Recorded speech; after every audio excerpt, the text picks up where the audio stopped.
Meus queridos irmãos, quero trazer uma mensagem da parte do Senhor para os nossos corações esta noite. E a mensagem ela vai ser desenvolvida num versículo que acredito eu que a maioria sabe de cor. Pelo menos para mim, no início da minha caminhada cristã, foi um dos primeiros versículos qual eu decorei. Porque é um versículo que me chamou muita atenção e me sustentou muito no início da caminhada e durante esta caminhada até hoje. Este versículo está no meu coração. E eu convido você a pegar sua Bíblia e abrir junto comigo Isaías 41, versículo 10. Alguém sabe que versículo é esse? Isaías 41, 10. Depois que a gente lê, os irmãos vão ver que sabem que versículo é. Hã? Isaías 41, 10. Alguém pode ler aí para nós? Não temas, porque eu sou contigo. Não te assombres, porque eu sou teu Deus. Eu te esforço, eu te ajudo, eu te sustento com a destra da minha justiça. Amém. Que versículo bom de ouvir, né, irmãos? Que versículo bom de sentir o Espírito falando aos nossos corações, principalmente em certas circunstâncias da caminhada, qual às vezes a gente teme, né? Ouvir um não temas, isso é muito bom, né? E amados, este versículo ele está dentro de um contexto para o povo de Israel, que se desviou, que adorou outros deuses e estavam passando por algumas dificuldades e começaram a temer, porque na mente deles, irmãos, eles tinham o seguinte entendimento: nós pecamos, abandonamos Deus, logo Deus também nos abandonou, a gente se encontra sozinho. E o medo, o pavor tomou conta desta nação. E aí Deus, com uma palavra, como se fosse um remédio, um bálsamo, por meio do seu profeta, cita esse versículo: não temas, porque eu sou contigo. Eu creio que este povo, ao ouvir o profeta falando isso, foi curado dos seus medos, sentiu um certo alívio, um certo refrigério.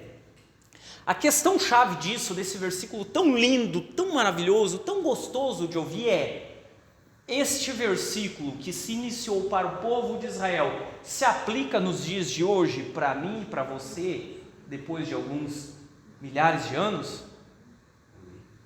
Amém? Do Antigo Testamento se aplica para nós, irmãos? Amém. É uma mensagem do Senhor não só para aquele tempo, mas para nós. E eu vou mais além, irmãos. No período da lei, Deus vem com uma mensagem dessas. Imagine hoje no período da graça, como esse versículo não deve soar no nosso coração. E por que eu sei que esse mesmo versículo, se aplica para os dias de hoje? Porque ele está dizendo assim, não temas. Por que não devemos temer? Temos Deus. Porque temos Deus, porque Ele é conosco. Então, se Ele é conosco, logo subentende-se que não deva se ter medo, correto, irmãos? E no Novo Testamento a gente vai ver lá em Mateus 28, versículo 20, o último versículo do Evangelho de Mateus, Jesus dizendo para os seus discípulos e para nós. Por que eu sei que é para nós? Porque ele diz assim: eis que estou convosco todos os dias até a consumação dos séculos.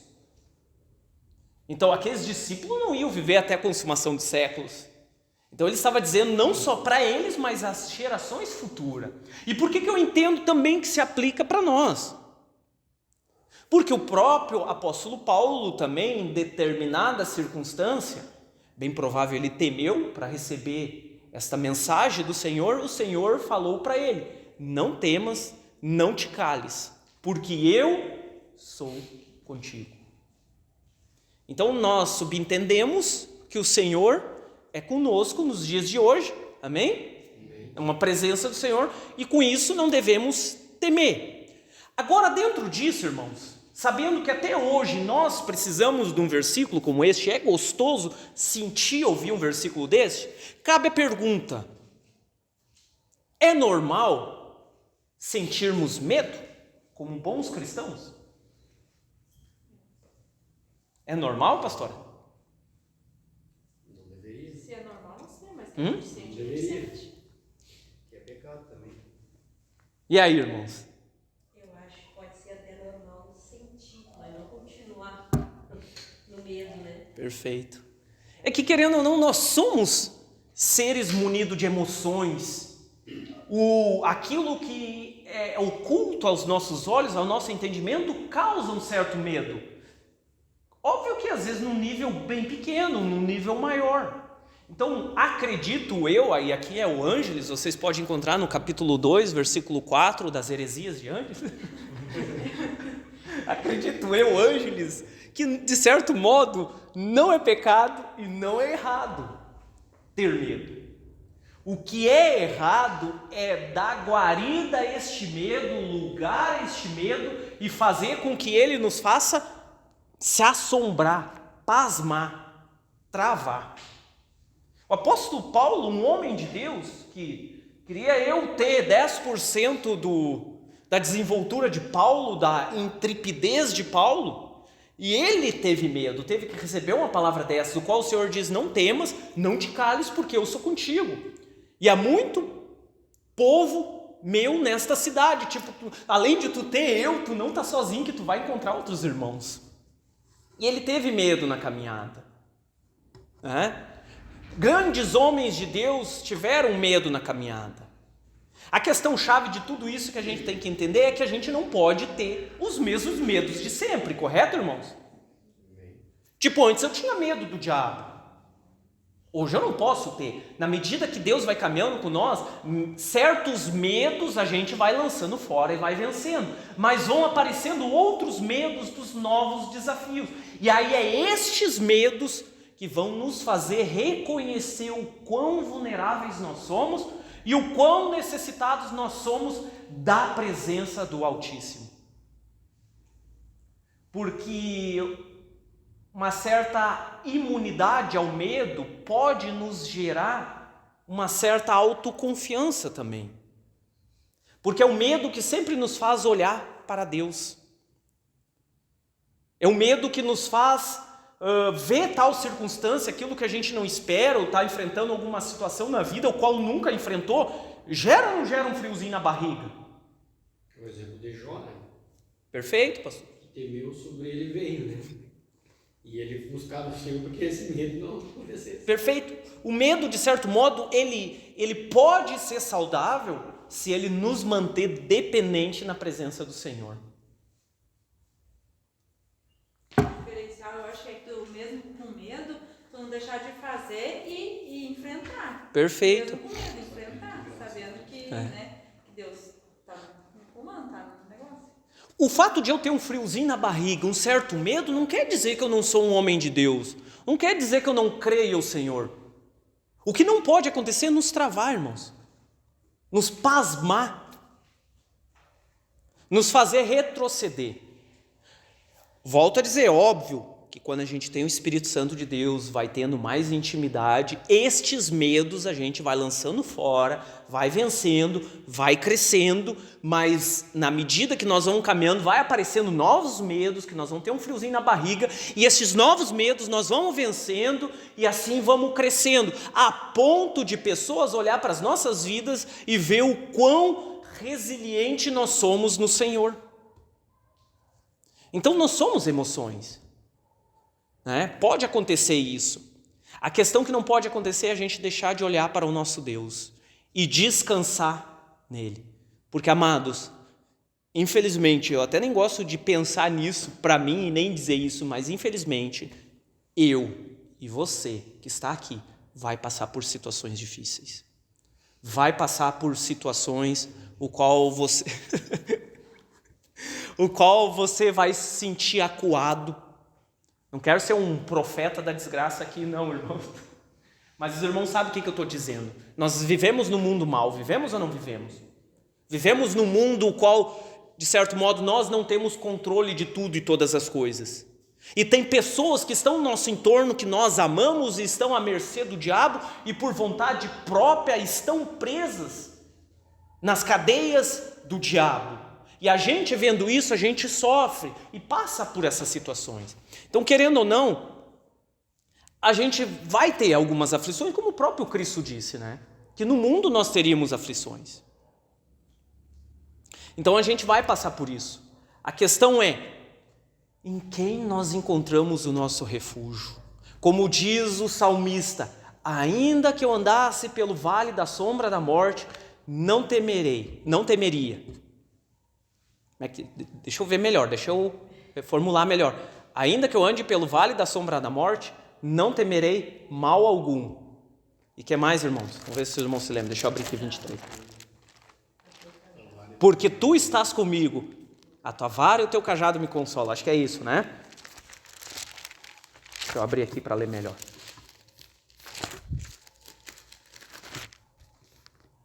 23:4. Ainda que eu andasse pelo vale da sombra da morte, não temeria mal algum, porque tu estás comigo. Olha só que interessante. Ele está dizendo, não vou temer, porque tu estás comigo. A tua vara e o teu cajado me consolam. Amados, então o que nos faz somente sentir aquele friozinho na barriga e não pasmar e não travar é o quê? É a presença do Senhor. E aí cabe a nós o compromisso de constantemente estar nesta presença, buscando o Senhor. Porque nós temos, às vezes, um certo hábito de buscar intensamente o Senhor, de desejar ardentemente o Senhor, só quando o mal já está instaurado, quando o problema está à porta. E isso não pode constantemente, para que quando venha o dia mau, a gente não é pego desprevenido, frio, longe da presença do Senhor. Aí sim a gente vai pasmar. Então a presença do Senhor é que nos dá essa segurança. E aí eu meditando nesta palavra, eu me lembrei uma vez numa situação no colégio, o qual um cara lá de Ramiz, da Baixada lá, era meio perigoso, roubou a bicicleta de um colega meu. E como eu tinha rodado 2 anos, né? Rodei 2 vezes na quinta série, né? Então fiz 3 vezes a quinta série. No 3º ano eu já estava ajudando a professora, mas enfim, é outra história. De verdade, eu já estava ajudando a professora. Passou forte depois. Passou forte depois. Então, lá no 1º ano eu fui pro Barro Vermelho, estava na Amaral, fui pro Barro Vermelho, chegando lá era aquela turma, aquela gurizada 2 anos mais novo que eu. Então eu me sentia meio que um líder ali, um paizão naquela turma. E aí eu e mais 2 colegas meus, nós íamos de bicicleta pro colégio, nós se encontrávamos e íamos junto, né? E roubaram a bicicleta do colega meu. E surgiu um burburinho que era o fulano lá da Baixada, lá de Ramiz. E eu fui nele e dei uns tapas nele.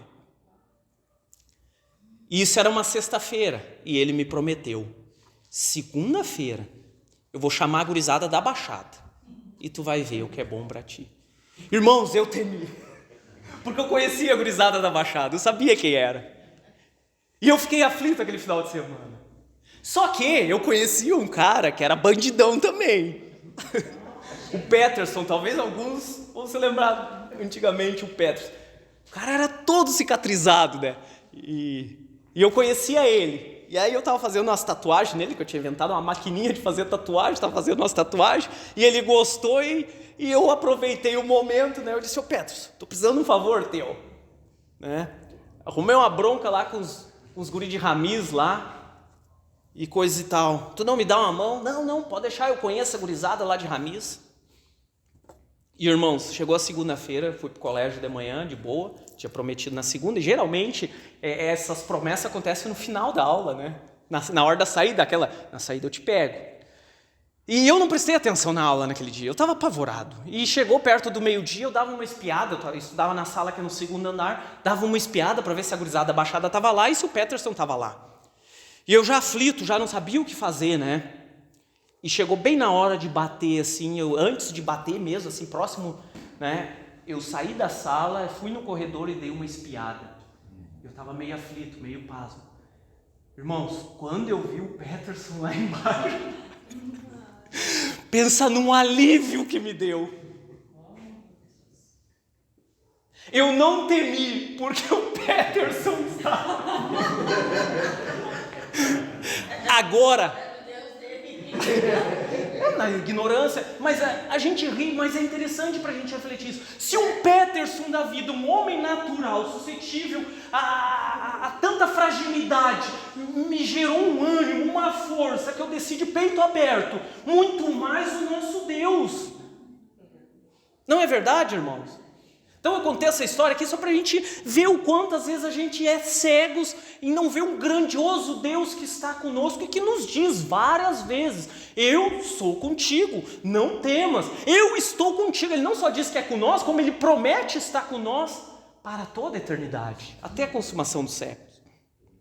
Então, uma vez que eu tenho Deus do meu lado e eu bem sei quem Ele é, que como eu lá na ignorância sabia que o camarada era bandidão e tinha os contatos dele, então por mais que os amigos do outro cara fossem bandidão, né, eu estava tranquilaço.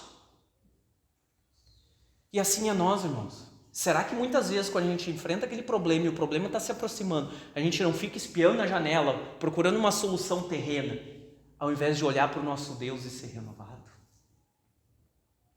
E sair de peito aberto em direção ao problema? Pode falar, irmão. Irmão, tem uma questão que quando a gente fala do medo, né? O medo, na verdade, ele é um sentimento que, na verdade, o problema dele, ele é uma das principais armas de Satanás, né? E o grande objetivo dele, do medo, no caso, é nos travar. Todas as ações. Pasmar, né? Travar. Tanto individualmente quanto socialmente, né? Isso é uma coisa que a gente pode falar e muito amplo. Mas uma das coisas que a gente vai ver quando a gente tem ouvido falar de uma questão de enfrentar o medo tendo o Espírito Santo, a gente pode pegar um outro exemplo de Salomão. Né? Salomão, no início do reinado dele, o que ele teve? Ele olhou em volta, viu os reinos que tinha e ele viu a incapacidade dele. Ele temeu. O que ele fez? O receio, né? Pediu sabedoria de Deus nesse momento. Então, o temor, o domínio próprio, que vem de todas as questões, e a sabedoria para lidar com as situações, esse temor, na verdade, ele tem que ter um temor também, não do medo específico, mas do medo de Deus. Esse medo, irmãos, a gente até pode chamá-lo de um certo receio. O que acontece? O nosso homem natural, às vezes, ele quer se inflamar, ele quer tomar a frente, ele quer gerar um pavor.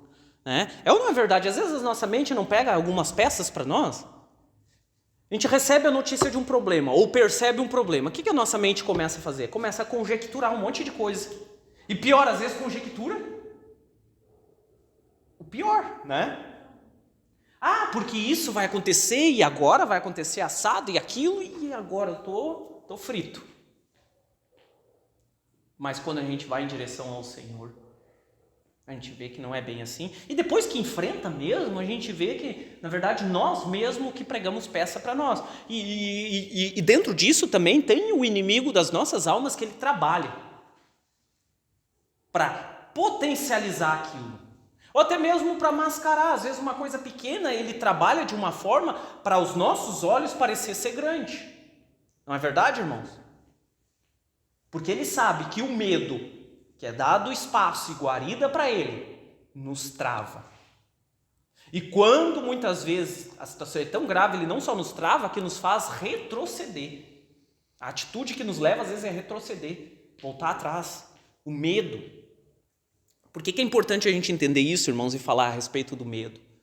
Porque nós não só somos cristãos, o qual cremos no Senhor e passamos por essas lutas, por essa adversidade, mas nós também estamos aqui, né, na situação de líderes, o qual a gente acompanha pessoas, o qual a gente toma para nós problemas de pessoas, o qual nós enfrentamos dilemas na caminhada que às vezes é difícil de solucionar. Em primeiro momento, quando tu recebe aquela notícia, aquela situação, aquela informação, chega a dar um friozinho na barriga, chega a dar um certo receio, um certo medo. E isso é importante a gente saber que há um Deus junto com nós. E o interessante é que ele diz, eu sou contigo. E este eu sou nos soa como um Deus que tem o controle de tudo e todas as coisas, que estava presente, até mesmo lá com o povo. Eu creio que para este povo aqui de Israel, né, ele soou nos ouvidos deles o grande eu sou, aquele que abriu o mar vermelho, aquele que mandou as 10 pragas no Egito. Então não havia inimigo que podia se colocar diante deste povo, porque o grande eu sou era com eles. Então o entendimento que a gente tem que ter no nosso coração é que Deus não é aquele Deus que criou os céus e a terra, nos criou e debandou, deu um tempo para a cabeça, e daqui a um tempo ele vai voltar aqui e ver como é que está a situação. Porque tem pessoas que creem em Deus dessa forma, irmãos, é ou não é verdade? Eu creio em Deus, mas vive uma vida como se não houvesse um Deus presente, né? Apavorado, dominado pelo medo, dominado pelas circunstâncias, pelas situações, e esse Deus ele é tão longe que os problemas tenta resolver com o próprio braço, e isso é um problema para nós. Então, não temas, porque eu sou contigo. Isso é a justificativa para nós não temer, né? Então, porque o Senhor é conosco, porque eu sou o teu Deus. O que é Deus, irmãos? Vamos definir aqui o que é Deus. Porque se um homem pode me gerar um certo alívio, se nós entendermos o que realmente é Deus, muito maior alívio este deve ser gerado em nós. O que é Deus, irmãos? Todo mundo fala de Deus, todo mundo cita a palavra Deus, todo mundo crê em Deus, todo mundo diz, Deus está comigo, mas o que é Deus? O que significa Deus?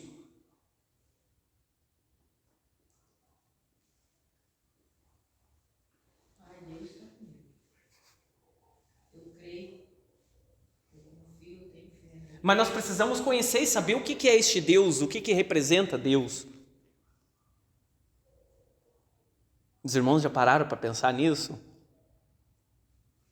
Por isso que é importante, às vezes, a gente... Aquele que era, aquele que é e o que há de vir, o grande eu sou, o todo-poderoso. Glória a Deus. O universo, de outras coisas mais. E dentro disso que o pastor está falando, uma coisa que é importante a gente fazer, irmãos, às vezes tirar momentos, até mesmo dentro da oração, para glorificar e exaltar este Deus e meditar na grandeza do Senhor. Quem aqui já teve a experiência, irmãos, de estar passando por algum problema, está meio aflito, e ir para a presença do Senhor, nem colocar na oração esses problemas, apenas começar a louvar o Senhor e engrandecer o nome dEle.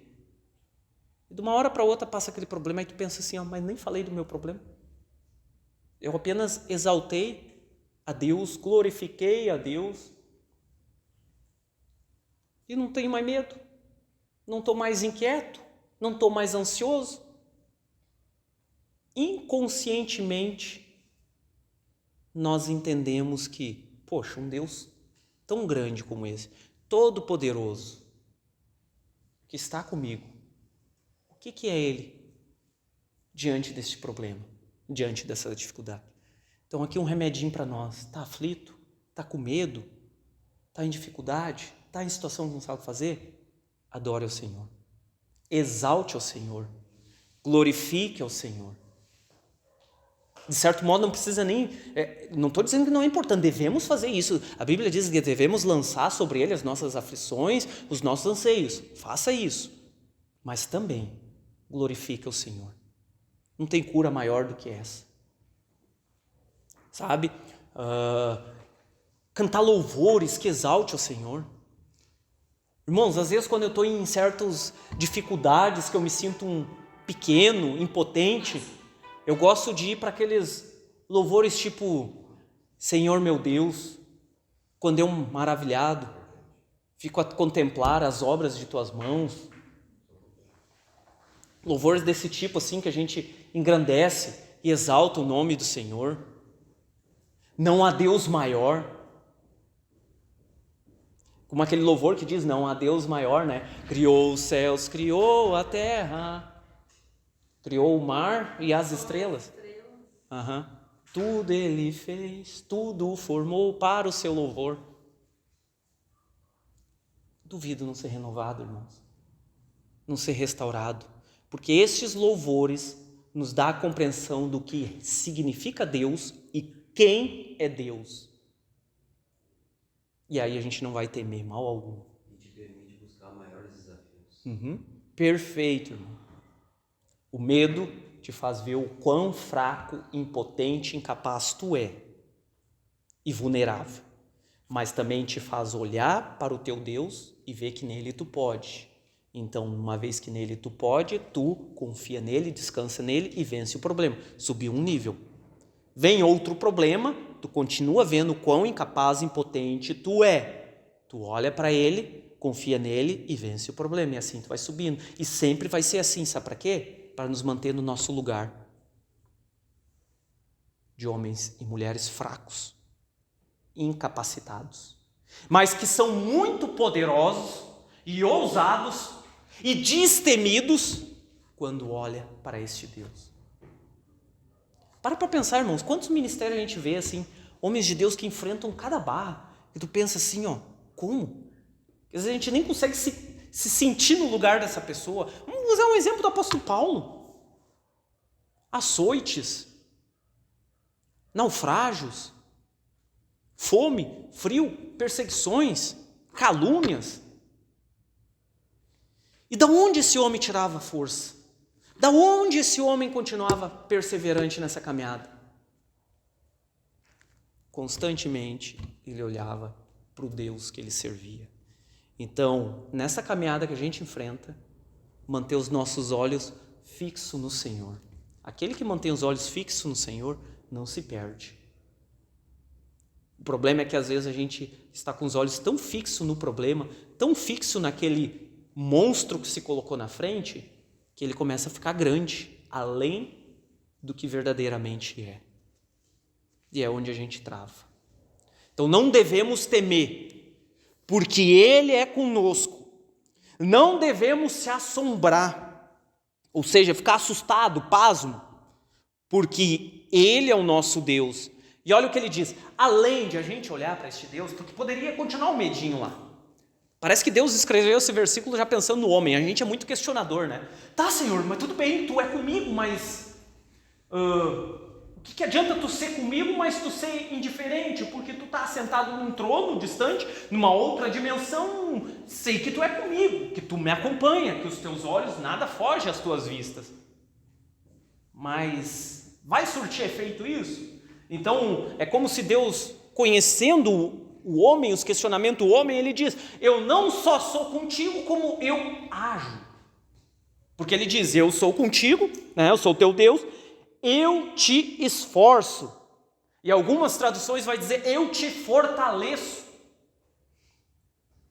Então, ainda que nós passamos por situações o qual nós tememos, o qual nós ficamos receosos, e as nossas forças começam a se ir, o Senhor que está conosco, e a gente busca o renovo nele, Ele nos fortalece.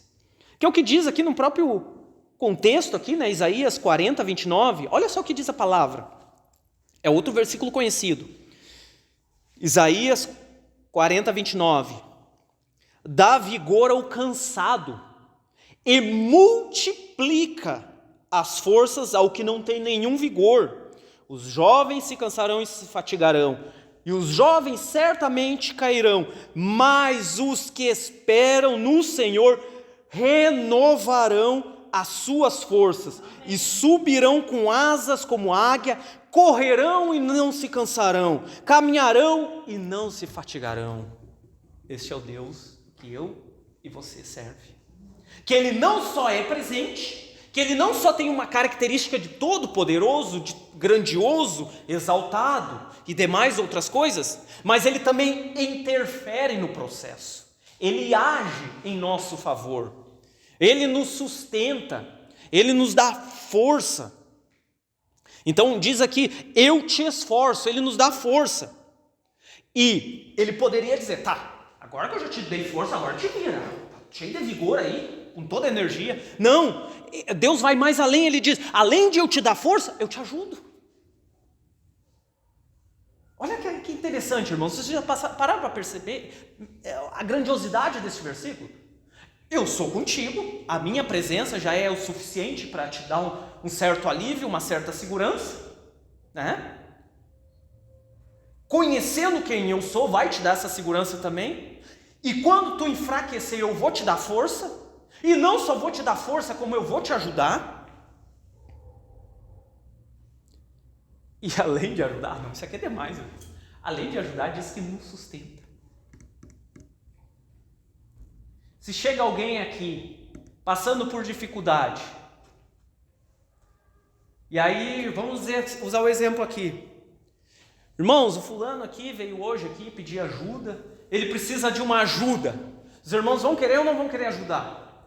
Se tiver condições. Vão ou não vão? Amém, né? Como bons cristãos a gente vai estender a mão e ajudar. Mas se eu disser assim, irmãos, aqui há um rapaz que está passando por algumas dificuldades, ele precisa ser sustentado. Quem é que levanta a mão para sustentar? E aí? Se tivermos condições, estamos. Vamos ajudar ele, vamos mandar ele no serviço. Só ajudar então, né? E criar uma situação para que ele se sustente. O rapaz a vida toda mesmo, irmão. A gente vai ajudar, mas vai arrumar serviço pra ele. Vai sim. Claro. Agora nós vamos sustentar ele vai ficar sentado ali só comendo nossa boia. Causa ou não causa algo em nossos corações Deus dizer que nos ajuda e nos sustenta? O rapaz tem condições de trabalhar. Tem condições de trabalhar e se sustentar. Ele precisa de um empurrãozinho, de uma ajuda. Só que nós, sem Deus, nós somos incapacitados de nos sustentar. Nós precisamos da ajuda de Deus e do sustento de Deus. Quem é que nunca passou por aquele dia de estar cansado, querendo desistir? Tão fraco, os problemas, as dificuldades têm vindo de uma forma assim que te abafa. E daqui a um pouco tu recebe uma força, um renovo. Que aquilo te constrange, porque tu sabe verdadeiramente, tu te conhece, tu sabe os teus limites, tu sabe que aquilo não veio de ti, aquele renovo. Aquela capacidade de enfrentar aquele problema não veio de ti.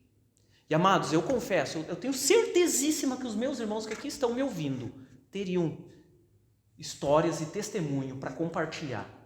Eu passei por tal situação, ali eu achei que eu não ia aguentar. Foi uma onda que veio, mas só por Deus mesmo que eu venci. Eu passei por situações, irmãos. Se hoje eu estou aqui procurando andar firme, eu estou na mesma situação dos irmãos, cada dia enfrentando o mal e com a graça de Deus vencendo. Mas se hoje eu estou aqui, é porque quando eu olho lá para trás, para algumas dificuldades, o qual eu temi, o qual eu tive receio, e senti a presença de Deus, o cuidado dele e o sustento dele.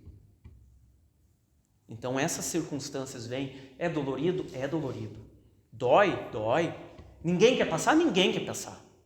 Mas são essas situações que nos fazem ser mais resiliente. São nessas situações que Deus nos molda. Como ourives que pega o ouro e põe a prova no fogo ali e molda.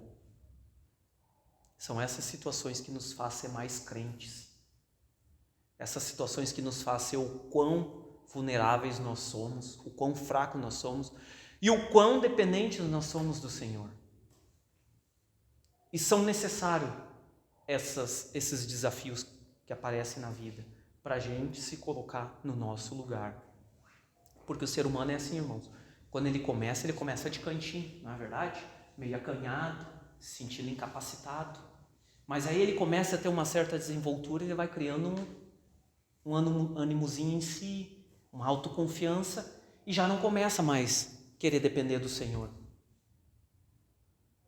Já está meio que se achando autossuficiente, continua crendo em Deus, indo nos cultos, louvando o Senhor. Mas aquilo antes que ele temia, buscava o Senhor, hoje já não. Pode falar. Efésios 6:13, ele tem uma boa receita. O Senhor nos vai até onde a gente vence todas as coisas. Estamos sempre preparados Hein? É uma... O dia mal vem É, e nós temos que estar firmes também na gente. perfeito, irmão. Mas é só com o Senhor. Porque este mundo é mau, irmãos. Querendo ou não, Satanás reina sobre muitas vidas, em muitos lugares. E se nós não tivermos confiança no nosso Deus, saber quem Ele é, e que Ele é muito maior.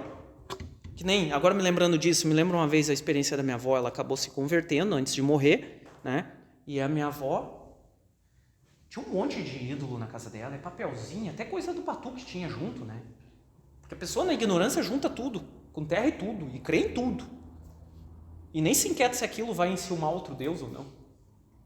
Era Buda, era um monte de coisa, né? Eram uns quadros lá. E aí até que eu fiz a pergunta para ela, né? Se ela queria abrir mão de tudo aquilo. Aí ela disse, eu quero, mas eu tenho medo que eles se voltem contra mim. Olha só, estava iniciando a caminhada, né? E eu disse, não deve temer, porque maior é aquele que está contigo. Então pode queimar. Juntei tudo, irmãos, de verdade, juntei uma pilha assim. Queimei tudo e enterrei. Por que ela teve coragem de renunciar a algo de anos? Porque quando eu disse, maior é aquele que está em ti. Tipo, por que eu vou temer? Que nem usando o exemplo lá da escola. Eu sabia que o Peterson lá era mais forte. Muito cara de lá de Ramis. Então, se certas coisas assim a gente confia e descansa, imagina o nosso Deus. Maior é aquele que está conosco, irmão. Então, diante disso, não temeremos mal algum. Porque o Senhor nos ajuda, nos sustenta. E vamos mais além, irmãos. Esse Deus é incrível, né? Quanto mais a gente vive experiências com Deus, a gente pensa, não, aqui é o limite, mais que isso é impossível. Deus nos surpreende e nos leva mais além. Olha o que diz o versículo. Eu vou ler de novo aqui. Não temas, porque eu sou contigo. Não te assombres, porque eu sou o teu Deus. Eu te esforço, te ajudo, te sustento com a destra da minha justiça. Irmãos, quem é espiritual não pode temer. Quem conhece Deus não pode temer. E aqui eu estou falando não pode temer no sentido de ser dominado pelo medo. Eu te sustento com a destra da minha justiça. O que significa a destra de Deus? Alguém saberia dizer aí, irmão?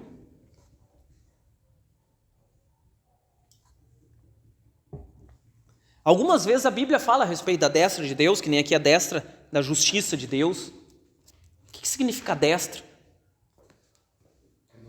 A mão direita de Deus? Não é a mão direita. Hã? As pessoas pensam que é a mão, mas não é o poder de Deus. Né? Perfeito. Destra, na verdade, vem desse contexto, mão direita, né, no caso, que quer dizer poder, que quer dizer vitória, né? Normalmente, de maneira mais comum, a maioria das pessoas são destros, né? Tem a mão direita mais forte que a esquerda. Só eu sou meio atrasado, sou meio canhoto. Mas a maioria. Diz que ele não vai entregar as coisas para as pessoas com a mão esquerda. Não sei. Pronto. Não tem poder. Mas eu te sustento com a destra da minha justiça. Eu te sustento com o meu poder. E se a gente for pesquisar, a destra de Deus representa poder, como o pastor falou, e representa vitória, irmãos. Em justiça. Porque tem pessoas que adquirem a vitória da forma errada. Mas é uma vitória justa. Como vão temer, irmãos? Ô, irmão, deixa eu contar uma coisa bem ligeira. Pode contar, irmão. A semana passada, eu peguei e falei assim pro marido, sabe? Eu disse assim, meu velho, se eu tivesse um dinheiro, eu ia comprar uma coisa lá pra igreja. Mas eu não ia saber o que comprar. Tá, passou. E aí eu fui dobrar umas E eu tenho um casaco pendurado bem vermelhinho, bem do lado do guarda-roupa, sabe? Eu vi um barulho assim, ó, que eu fui me pendurar, mas eu vi um barulho de papel, sabe? Aí eu fui olhar no bolso do meu casaco, tinha R$150. E aquele dinheiro eu sei que era meu, sabe? Porque eu que vivo com dinheiro lá das coisas, né? E eu de repente, eu botei aquele dinheiro lá e esqueci, sabe? E antes, os maridos, se eu tivesse o dinheiro, eu ia comprar, né? Comprar o dinheiro. Eu te falei, eu comprei. Aí, meu Deus, mais um grito quando eu vi lá. Eu digo, glória a Deus, vai aqui. Achei o dinheiro. E é meu, eu disse. É meu. Bah, já disse pro meu velho, vai lá, dei 50 mil, eu digo, vai lá e compra o que eu queria que ele comprasse, que eu queria trazer pra igreja no dia da janta das mulheres, sabe? Eu digo, vai lá e compra. Já viu uma coisa assim que eu nem me lembrava mais que eu tinha. Uhum. E aí tava aquele dinheiro lá, sabe? Deus, só Deus, né? Mas eu já dei glória a Deus que teve lá dentro de casa. E eu dou um baita grito, inclusive. Deus nos sustenta, irmãos. Deus que guardou lá e... Apesar de a gente estar num mundo mau, num mundo qual há adversidades, o qual problemas se levantarão, né? Deus é conosco. Ele nos dá a vitória. Nós temos que ter isso em mente no nosso coração, irmãos, para que nós venhamos nos levantar como líderes, como homens e mulheres que entenderam o seu chamado, entenderam a sua missão no Senhor e entenderam que a força não está em si próprio, mas está naquele que enviou. E ter fé nele, que ele é conosco, para todo sempre, pelo século dos séculos. Que nós possamos entender este poder, irmãos, do Deus que nós servimos. Que não há principado, não há potestade, não há império das trevas que possa se colocar diante deste Deus. Não há problema, não há circunstâncias, não há medos que possam se colocar diante deste Deus e nos fazer travar. Porque essa peleja que a gente está, essa guerra que a gente está enfrentando, ela não é nossa, irmãos. Ela é do Senhor, se nós estamos dentro da vontade do Senhor. Então, o fato de eu estar envolvido com a obra, você estar envolvido com a obra, esta guerra não é minha, esta guerra não é sua, ela é do Senhor. E o mais interessado em obter vitória é o Senhor. Porque em Cristo Jesus nós somos mais do que vencedores. Em Cristo Jesus, dentro da sua vontade, né? Dentro daquilo que Ele nos chamou para fazer. E dentro disso, irmãos, Ele vai nos sustentar, Ele vai nos dar força, Ele vai nos ajudar. E diante disso, o seu nome vai ser glorificado. Porque as pessoas vão olhar para mim, vão olhar para você e vão perceber que você já passou poucas e boas, mas continua firme, continua resiliente. Vão perceber que você não é normal não, que você não é qualquer pessoa não, e tem algo diferente na sua vida. E aí você vai testemunhar que é o Deus que você serve. Amém. E essa pessoa vai querer experimentar isso. Dá para pregar Jesus sem abrir a boca, somente agindo, tendo fé, crendo. Devemos pregar, abrindo a boca, mas também dá para pregar sem abrir a boca. As pessoas olhando para a minha vida, para a sua vida, e ver o quanto a gente é resiliente no Senhor, o quanto a gente é constante e abundante na obra do Senhor. Porque nós sabemos que o nosso trabalho não é vão. Nós sabemos que Ele é conosco, que Ele nos ajuda. E para finalizar essa mensagem, irmãos, que você possamos ter esse entendimento de que não é coisa pouca não que está do nosso lado. Não é um homem, não é o Peterson lá que está do nosso lado. É o Rei dos Reis, é o Senhor dos Senhores, é o Todo-Poderoso, o Criador dos céus e da terra. Aquele que não há impossível para si, que nos arregimentou e que nos chamou para esta missão. E Ele diz que as coisas que são impossíveis ao homem, a Ele é possível. E mais do que isso, Ele tem nos revestido de poder. Tem nos enviado um ajudador, um consolador, para que nos momentos que eu tenha medo e queira pasmar, este consolador vem secando as nossas lágrimas, vem nos orientando, vem nos ajudando, nos dando ânimo, para a gente continuar firme nesta caminhada e assim cumprir o nosso propósito, a nossa missão. Amados, tem pessoas que estão sendo levadas por Satanás, estão a passos largos em direção ao inferno. E cabe nós cumprir o nosso ministério, cumprir o nosso chamado. E fazer isso com eficiência é fazer olhando para Deus. Depender de Deus em tudo e todas as coisas. Porque ainda que eu canse, né, o Senhor nos renova. O Senhor multiplica as nossas forças. Amém, irmãos? Alguém quer comentar algo? E eu finalizo por aqui.